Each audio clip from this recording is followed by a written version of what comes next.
राधे राधे मित्रों, आइए आज हम लोग कार्तिक मास महात्म्य की कथा में चतुर्थ अध्याय की कथा श्रवण करेंगे। नारद जी बोले, ऐसा कहकर विष्णु भगवान मछली के समान रूप धारण कर विंध्यवासी कश्यप ऋषि की अंजलि में आ पहुँचे। कश्यप ऋषि ने दया करके उन्हें अपने कमंडलू के जल में रख लिया। जब वह मछली कमंडलू में भी बढ़ने लगी तब उन्हें एक कुएं में डाल दिया। कुएं में भी जब उनका शरीर बढ़ने लगा तो उन्हें उठाकर एक तालाब में डाल दिया गया। तालाब में भी जब उसका शरीर बढ़ने लगा तो उस मछली को उठाकर एक समुद्र में डाल दिया गया। वहाँ भी जब वह बढ़ने लगी, इसके उपरांत उस नारायण रूपी मत्स्य ने शंकासुर का वध किया। तत्पश्चात भगवान ने उस शंख को हाथ में लेकर बद्रिकारण्य में आ पहुँचे। बद्रिकारण्य में सब मुनियों को बुलाकर आज्ञा दी। विष्णु भगवान ने कहा, पानी में इधर उधर फैले हुए वेदों को ढूंढो। शीघ्र ही आप लोग रहस्ययुक्त वेदों को जल से निकालकर शीघ्र मेरे पास ले आओ। इतने काल तक मैं देवताओं के साथ प्रयागराज में ठहरा हूँ। राजा पृथु से नारद जी ने कहा। इसके पश्चात अपने तपोबल से समस्त ऋषियों ने यज्ञ बीजों के सहित सब वेद मंत्रों को ढूंढ निकाला। उन वेदों में से जो जो भाग जिस जिस मुनि को मिला वह भाग उस मुनि का हो गया। तत्पश्चात हे राजन, उसी दिन से उस भाग के वे ही ऋषि कहलाए। सब वेदों को लेकर मुनिगण प्रयागराज में आए और ब्रह्मा को उन लोगों ने सब वेद समर्पित कर दिए। सब वेदों को पाकर ब्रह्मा बड़े प्रसन्न हुए।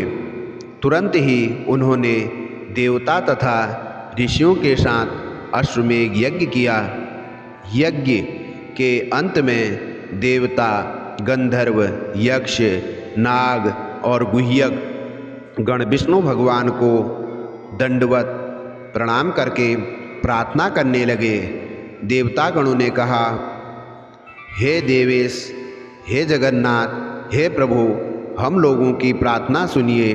हम लोगों के हर्ष का समय है, इससे आप हमें वरदान दीजिए।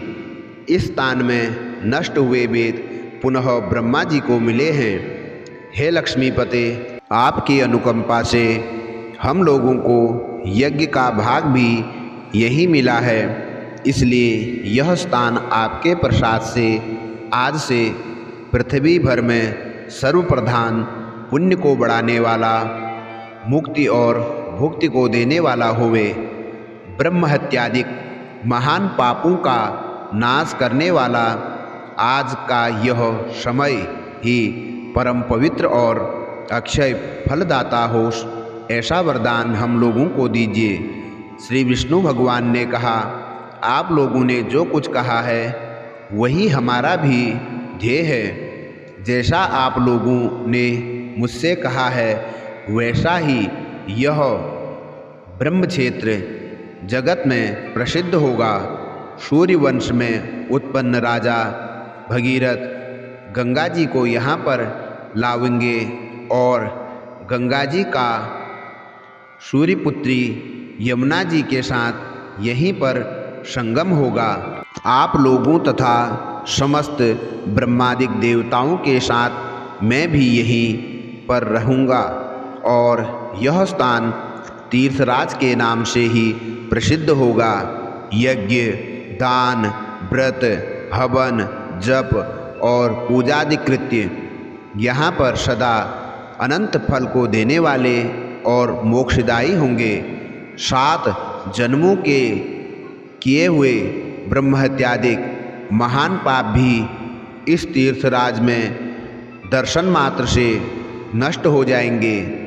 जो बुद्धिमान मनुष्य मेरे सन्निकट तीर्थराज में शरीर त्याग करेंगे वे मेरे शरीर में मिल जाएंगे, उसका पुनर्जन्म नहीं होगा। जो प्राणी यहाँ अपने पितरों के उद्देश्य से श्राद्ध करेंगे, उनके पितर साक्षात मेरे समान रूप वाले हो जाएंगे। यह समय भी समस्त प्राणियों को महान पुण्य फल देने वाला होगा। और जो लोग इस तीर्थ में मकर राशि में सूर्य माघ मास में स्नान करेंगे, उनके समस्त पाप नष्ट हो जाएंगे। मकर की संक्रांति होने पर माघ मास में प्रातःकाल स्नान करने वाले के केवल दर्शन मात्र से सब पाप नष्ट हो जाते हैं। जैसे सूर्य के तेज से अंधकार का नष्ट हो जाना। माघ के महीने में मकर राशि की संक्रांति में होने पर स्नान करने वाले प्राणियों को मैं सालोक्य, अपने लोक में सामीप्य, अपने समक्ष सारूप्य, अपना सारूप, इन तीनों मुक्तियों को प्रदान करता हूँ। हे मुनीश्वर, आप लोग मेरे शब्दों को सुनिए।